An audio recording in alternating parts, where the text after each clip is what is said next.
మిత్రులారా, గల్లీలో ఎవరున్నా ఢిల్లీలో మోడీ ఉండాల. గల్లీలో ఎవరున్నా ఢిల్లీలో మోడీ ఉండాల. ఇది ఇవాళ తెలంగాణ ప్రజలలో పల్లెలలో జరుగుతున్నటువంటి చర్చ. ఇవి ఢిల్లీలో ప్రధానమంత్రి ఎవరుండాలని నిర్ణయించడానికి జరుగుతున్నటువంటి ఎన్నికలు. ఈరోజు ఏ గ్రామానికి పోయినా ఎక్కడికి పోయినా భారతీయ జనతా పార్టీ సగటు భారతీయ జనతా పార్టీ కార్యకర్త ఎదుర్కొంటున్నటువంటి అనుభవం ఏంటంటే ఈసారి మీకు ఓటేస్తాం, ఈసారి మీకు ఓటేస్తాం, ఈసారి మీ అభ్యర్థిని గెలిపిస్తాం.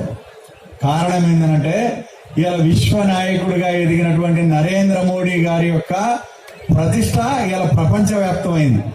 దానివల్లనే ఇలా నరేంద్ర మోడీ గారు మూడవసారి ప్రధానమంత్రి కావాలనేటువంటి నేపథ్యంలో ఖమ్మం పార్లమెంటు కూడా భారతీయ జనతా పార్టీని గెలిపించడం కోసం ఖమ్మం పార్లమెంటు ప్రజలు కూడా సిద్ధంగా ఉన్న నేపథ్యంలో కార్యకర్తలు క్రమశిక్షణతో పనిచేయాల్సినటువంటి అవసరం ఉంది.